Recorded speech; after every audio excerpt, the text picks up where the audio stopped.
Assalamualaikum warahmatullahi wabarakatuh. Di video ini kita akan melanjutkan lagi pembelajaran fisika. Kita akan belajar mengenai konsep titik berat.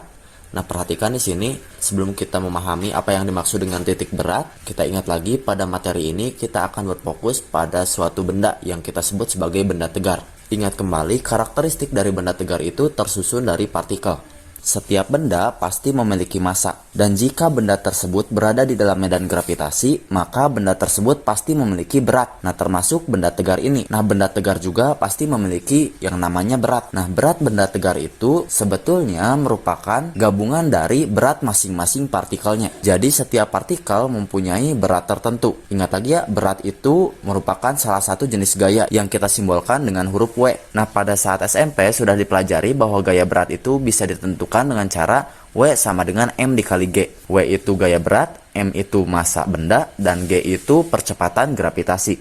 Yang pertama, kita akan belajar mengenai koordinat titik berat benda.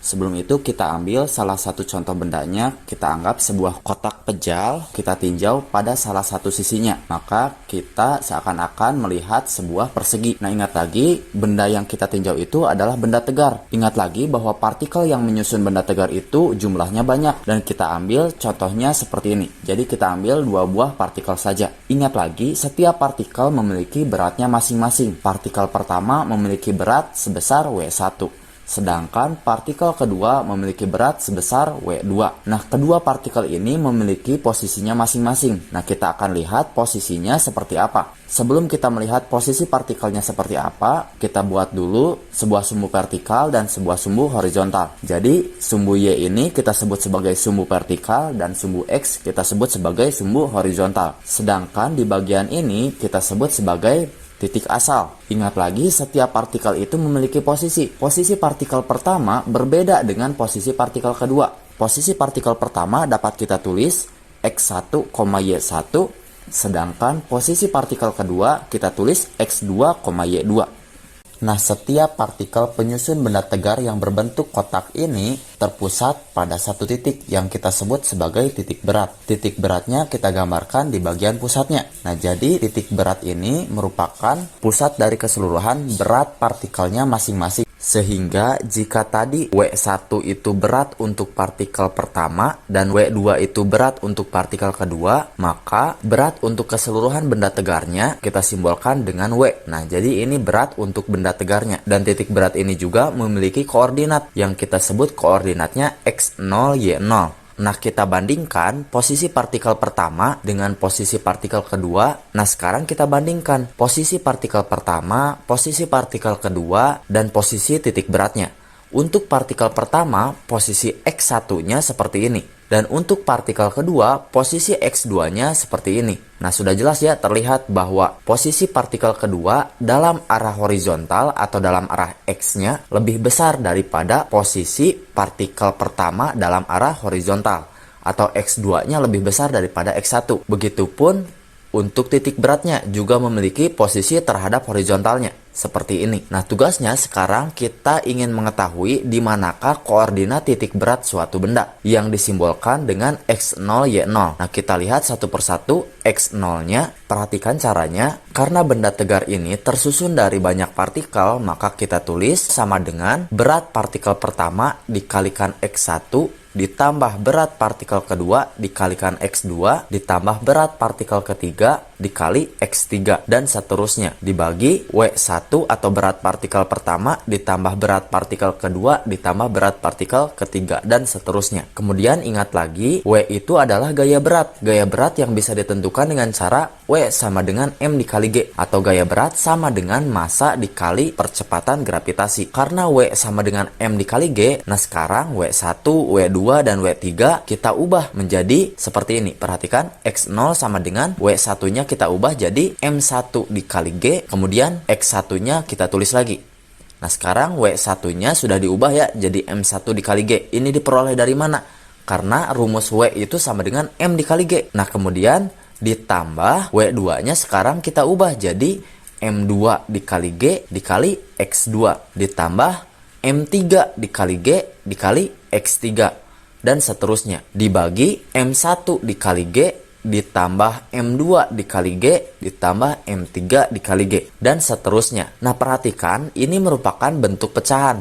Dan di dalam bentuk pecahan, kita sudah tahu ada yang disebut sebagai pembilang atau yang ada di bagian atas, sedangkan yang ada di bagian bawah disebut sebagai penyebut. Nah, perhatikan di bagian atas dan di bagian bawah ada simbol yang sama, yaitu simbol G yang besarnya 9,8 atau 10 meter per sekon kuadrat.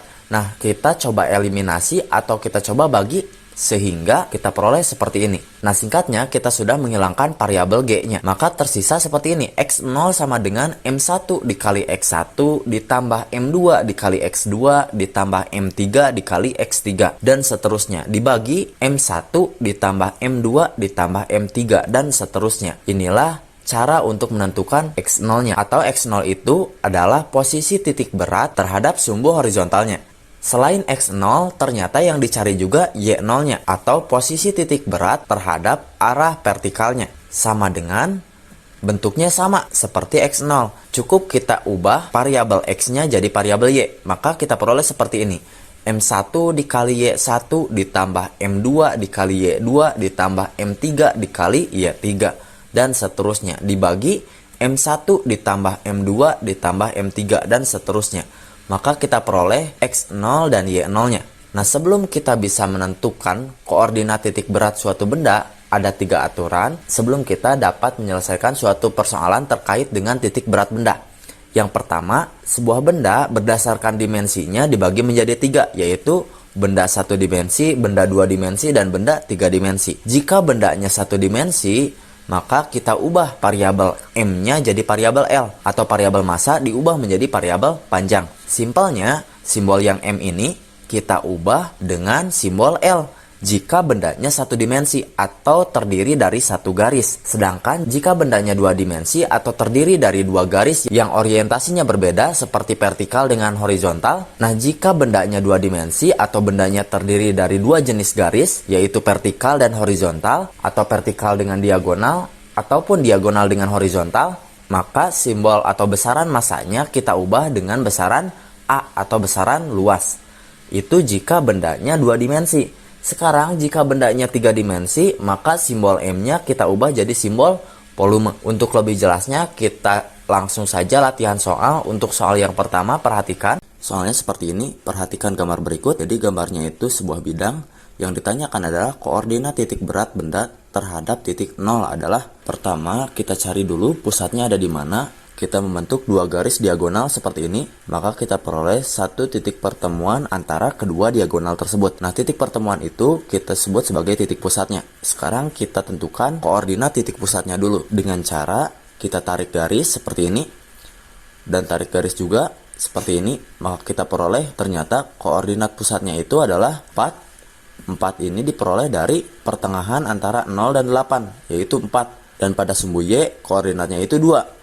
Diperoleh dari pertengahan antara 0 dan 4 itu adalah 2. Maka koordinat pusatnya adalah X1, Y1 sama dengan 4,2. Nah, setelah kita tahu pusatnya itu seperti ini, maka kita lihat lagi bahwa bendanya itu 2 dimensi. Ingat lagi bahwa benda 2 dimensi itu aturannya simbol M harus diubah jadi simbol A atau simbol luas. Maka kita cari X0-nya sama dengan M1 dikali X1 dibagi M1. Nah, karena pada bidang ini hanya terdapat 1 pusat, maka kita gunakan hanya M1 X1 per M1. Jika ada 2 pusat, maka M1 X1 ditambah M2 X2 per M1 tambah M2. Nah, sekarang simbol M-nya kita ubah jadi A, maka kita peroleh seperti ini. Jadi X0 sama dengan A dikali X1 per A. Perhatikan, A ini adalah luas, yaitu luas bidang yang ditanyakan. Karena bidangnya berbentuk persegi panjang, maka luasnya yaitu panjang dikali lebar. Luas sama dengan panjang dikali lebar. Panjangnya itu 4, 4 itu diperoleh dari sisi yang di bagian ini. Sedangkan lebarnya yaitu 8, diperoleh dari bagian yang ini. Jadi 4 dikali 8 hasilnya 32. Maka A-nya kita ubah jadi 32 dikali 4 per 32. Sehingga kita peroleh 4 cm. Itu untuk koordinat X0-nya. Kemudian Y0-nya dengan cara yang sama, yaitu M1 dikali Y1 per M1. Kemudian M-nya kita ubah jadi simbol A. Kemudian kita masukkan angka-angkanya. A itu 32, Y1 itu 2 per 32. Maka hasilnya 2 cm dengan cara 32 dibagi 32 itu 1 dikali 2 hasilnya 2 cm. Maka koordinat titik berat benda terhadap titik 0 adalah 4,2 cm. Jadi x0, y0 itu koordinat titik beratnya, yaitu 4,2 cm. Nah, perlu diperhatikan, jika hanya terdapat satu titik pusatnya, maka sebetulnya itu adalah koordinat titik beratnya. Jika hanya terdapat satu bidang saja, seperti contoh soal kedua yang ini.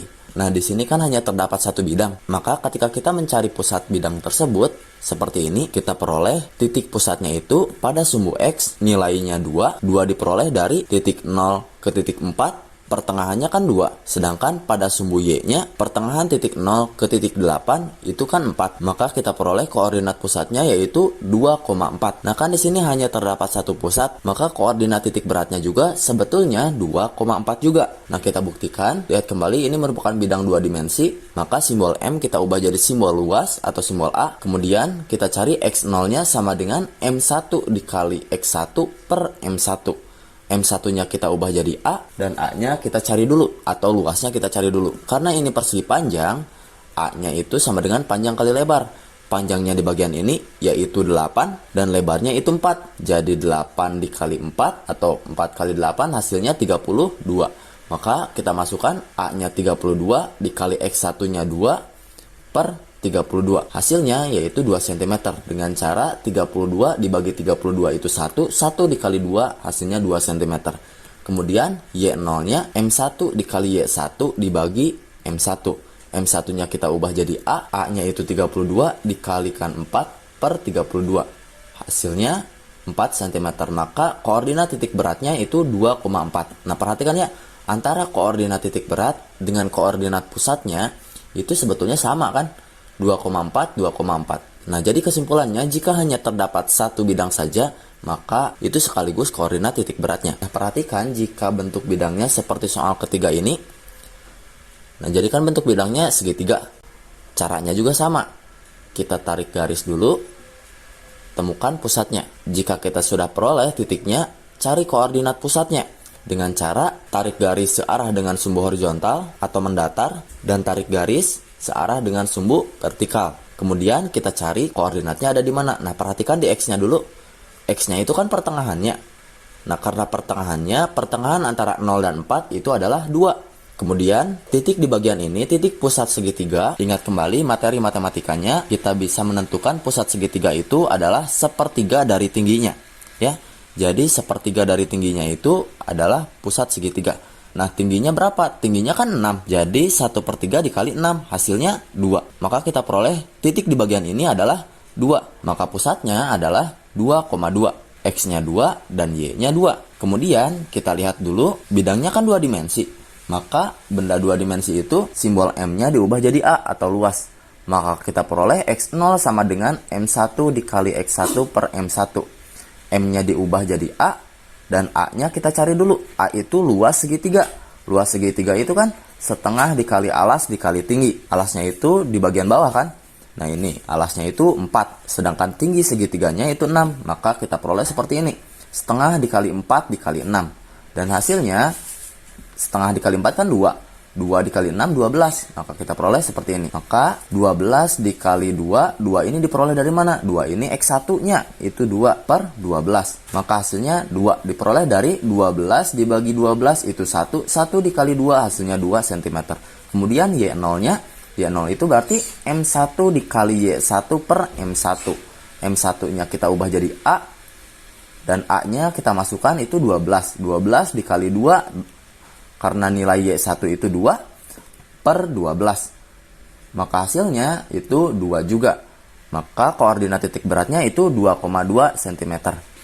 Perhatikan soalnya, terdapat bidang berwarna biru seperti pada gambar di bawah ini. Letak titik koordinat titik berat bidang berwarna biru ini adalah, nah jika bidangnya seperti ini, kita coba bagi dulu bidangnya menjadi 2 bagian seperti ini. Maka kita peroleh 2 buah bidang. Kemudian kita cari pusat masing-masing bidangnya. Bidang pertama yang berwarna hijau, kita cari pusatnya, kita peroleh seperti ini. Dan bidang kedua, untuk mencari pusatnya, kita peroleh seperti ini. Nah, ternyata untuk kasus seperti ini, terdapat 2 buah pusat. Kemudian kita cari koordinat titik berat bidang pertama. Dengan cara tarik garis terhadap sumbu horizontal dan tarik garis terhadap sumbu vertikal. Kemudian kita lihat X-nya berapa? X-nya di sini kan pertengahan antara 0 dan 2 itu 1, atau setengahnya dari 2 itu 1, dan Y-nya itu sudah ada ya, hasilnya 2. Kemudian untuk titik pusat kedua, koordinatnya kita tarik garis terhadap sumbu vertikal dan terhadap sumbu horizontal. Maka kita peroleh X-nya berapa? X-nya itu pertengahan antara 2 dan 4 itu kan 3. Dan pertengahan antara 0 dan 2 itu 1. Maka kita peroleh 3,1. Untuk pusat pertama atau X1, Y1 kita peroleh 1,2. Kemudian luasnya, lihat luasnya itu karena persegi panjang, kita peroleh luasnya itu panjang dikali lebar. Panjangnya itu di bagian ini kan 4, dan lebarnya di bagian ini yaitu 2. Maka hasilnya 4 kali 2 8 cm pangkat 2. Selanjutnya untuk bidang kedua X2, Y2 nya 3,1. Nah yang ini nih 3,1. Kemudian perhatikan luasnya, karena bentuk bidangnya persegi, maka luasnya itu sisi kali sisi atau 2 kali 2. 2 itu diperoleh dari mana? Dari 2 ke 4 itu kan 2 panjangnya ya. Tinggal kita kurangkan saja, 4 kurang 2 hasilnya 2. Jadi panjang segini tuh 2. Sisi yang pertama itu 2 dan sisi yang kedua itu juga 2. Kita peroleh dari bagian ini. Nah, tingginya kan 2. Maka 2 dikali 2 hasilnya 4 cm pangkat 2. Kemudian kita lihat lagi, karena bendanya 2 dimensi, maka M-nya kita ubah jadi A atau kita ubah jadi luas. Maka titik beratnya X0 sama dengan M1 dikali X1 ditambah M2 dikali X2 per M1 ditambah M2. M1-nya kita ubah jadi A1, M2-nya kita ubah jadi A2, M1-nya kita ubah jadi A1, dan M2-nya kita ubah jadi A2. Kemudian karena nilai A1, A2, X1, dan X2 sudah ada di sini ya, kita peroleh seperti ini. A1-nya kan 8. Diperoleh dari mana Pak 8? Nah, di bagian ini nih. A1 itu 8. 1 diperoleh dari mana? 1 itu nilai X1-nya. Di bagian ini. Kemudian A2-nya itu 4. Di bagian ini. Dan X2-nya itu 3. Di bagian ini. Dibagi A1-nya itu 8 ditambah 4. 8 dikali 1 itu 8. Dan 4 dikali 3 itu 12. Maka 8 ditambah 12 itu 20 per 12. Diperkecil hasilnya 5 per 3. Itu untuk X0-nya. Sedangkan untuk Y0-nya M1 dikali Y1 ditambah M2 dikali Y2 per M1 ditambah M2. M1-nya kita ubah jadi A1, M2-nya kita ubah jadi A2, A1-nya kita masukkan 8, dan Y1-nya 2, dan A2-nya itu 4, kemudian Y2-nya itu 1, diperoleh dari bagian ini. Kemudian dibagi A1-nya itu 8 ditambah 4, karena A2-nya itu kan 4. 8 dikali 2 itu 16, 16 ditambah 4 dikali 1 kan 4. Jadi 16 ditambah 4 hasilnya 20 per 12. 20 per 12 kita perkecil jadi 5 per 3. Maka kita peroleh koordinat titik beratnya 5 per 3,5 per 3. Sampai di sini untuk pembahasan mengenai konsep dari titik berat. Kita teruskan lagi materi pembelajarannya pada video selanjutnya. Terima kasih atas perhatiannya. Wassalamualaikum warahmatullahi wabarakatuh.